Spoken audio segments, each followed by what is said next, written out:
1.54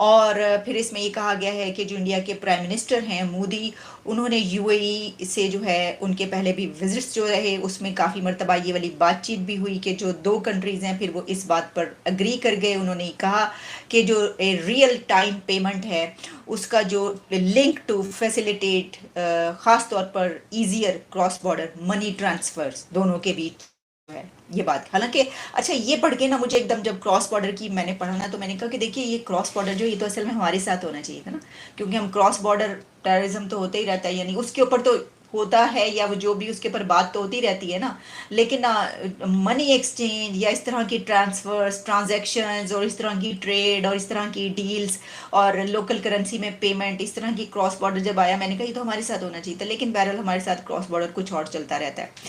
تو جناب یہ ہے سلسلہ. بائی لیٹرل ٹریڈ جو ہے between India U A E was $84.5 billion in 22-23. یہ بھی تو دیکھیں نا ان کی کہاں پر پہنچ رہی ہے یہ سسٹم جو ہے. تو کیا انہوں نے کیا فائدہ اٹھایا ہمارا؟ انہوں نے فائدہ کا اٹھایا، ہمارا آپس میں اتفاق نہیں ہوتا اور آپس میں یہ ہوتا ہے کہ یہ وہ ہمارا فائدہ اٹھا لیتے ہیں. ان کو پتہ ہے یہ پاکستانی مسلمان آپس میں جو بن نہیں رہے آپس میں. سر برج خلیفہ کے اندر ہر سال پاکستان کے جھنڈا لگتا ہے 14 اگست کے والے دن. سر اس دفعہ پرچم نہیں لگایا گیا، نہیں لگا. وہاں پر پاکستانی سارے شائقین جتنے بھی تھے مایوس ہو گئے. برج اگر بات کریں دبئی ایک مسلم کنٹری ہم کہتے ہیں کہ ہمارا برادر ملک ہے، تو انہوں نے بھی تو ہمارا بائیکاٹ شروع کر دیا. کیا وجوہات ہے؟ وہ یہ وجوہات ہوئی ہیں کیونکہ ان کو پتہ ہے کہ پاکستانی جو ہے وہ آپس میں نہیں بن رہے صحیح، ان کی آپس میں نہیں بنتی. انہوں نے اس سال نئی پرچم ہمارا لایا، اسی وجہ سے نہیں کیا کیونکہ وہاں کے جو عربی ملک ہیں جو دبئی والے ہیں وہ یہ چاہتے ہیں کہ یہ پاکستانی ان کی آپس میں ان کے اپنے نہیں صحیح بن رہے، تو ہم ان کا پرچم کیوں لائیں؟ نہیں تو ہر سال ہمارا وہاں پرچم دبئی میں ہوتا تھا. کے اندر سر ان کی تصویر لگا کر بڑا وارم ویلکم کیا گیا. کیا پورے پاکستان کی ویلیو نریندر مودی کی جتنی بھی نہیں ہے کہ وہ تصویر لگا دیتے ہمارے پاکستان کا جھنڈا لگا دیتے؟ ہمارے شائقین کھڑے ہو کر وہاں پر انتظار کر رہے تھے کہ بھائی ابھی پاکستان کا جھنڈا لگے گا. پورے 12 بجے بھی انہوں نے انتظار کیا پاکستانیوں نے، لیکن جھنڈا کہیں بھی نہیں لگا. کیا وجوہات ہیں؟ یہ ہماری سیاسی قیادت کی کمزوری ہے. ہماری سیاسی قیادت ایسی نہیں ہے، اگر ان کو وہ چاہتے نا تو اس کو مطلب ہمیں ایک ویلیو مل جاتی پاکستان میں جو ہے نا ہر ایک پاکستانی کو. تو بس یہ ان کے ہی ایک قصور زیادہ ہی ہے کیونکہ عوام تو آپ کو پتہ ہے وہ ملکی معاشی حالات میں ان کا زیادہ ہی عمل دخل ہے. تو کیا سمجھتے ہیں آپ یہی حالات رہے تو کیا ہماری رسپیکٹ ہوگی باہر کے ملک کے اندر؟ نہیں ہے پھر ایسے تو ریسپیکٹ نہیں ہوتی نا، ریسپیکٹ کروائیں گے تو ہوگی نا. For the people of India and for the people of Pakistan, my message is not just to India. My message is also ہم تو پاکستان کو بڑا ظاہری بات ہے اسٹیک ہولڈرز کو کرٹیسائز کرتے ہیں کہ بھائی آپ کیا کر رہے ہیں، آپ کس ڈائریکشن میں ملک کو لے کے جا رہے ہیں. تو سیم از فار انڈیا. آج انڈیا اگر 3.8 یا 4 ٹریلین ڈالر کی اکانومی ہے with 600 بلین ڈالر ریزروز جو ہیں اگر اس کے موجود ہیں اور دین وہ اس کی پاس کیپیسٹی اینڈ کیپیبلٹی ہے کہ وہ آئندہ آنے والے دنوں میں اگر گولڈمین سیکس یہ کہتا ہے کہ یہ دنیا کی دوسری بڑی اکانومی بن جائے گی اور امریکہ تیسرے نمبر پہ ہوگا اور چائنا پہلے نمبر پہ ہوگا ان 2075، تو آپ امیجن کر سکتے ہیں کہ کیا ٹریجیکٹری چل رہی ہے. اور it just doesn't depend on the population, it depends on the people. وہاں پہ جو سوشل جو کانٹریکٹ ہے، ہر دنیا کے سوشل کانٹریکٹ میں ایشوز ہوتے ہیں، انڈیا کے سوشل کانٹریکٹ میں بھی ایشوز ہیں، کچھ انہیرنٹ ہیں کچھ بنائے جاتے ہیں. ٹھیک ہے، سیم از ان پاکستان. سوشل کانٹریکٹ بڑا زبردست ہے. The people of Pakistan and the government and the state of Pakistan جو ہے نا بڑا زبردست کانٹریکٹ ہے، لیکن ان ریالٹی وہ مٹیریلائز نہیں ہوتا. سو مجھے ایسے لگتا ہے کہ اگر ہم لوگ ایک ایسا اگر بھارت جو ہے لیٹس سے اگر پاکستان کو یہ سیکھنا ہو کہ بھارت سے کیا سیکھنا ہے، تو میں سب سے پہلے تو کہوں گا کہ پولیٹیکل سٹیبلٹی سیکھے بھارت سے.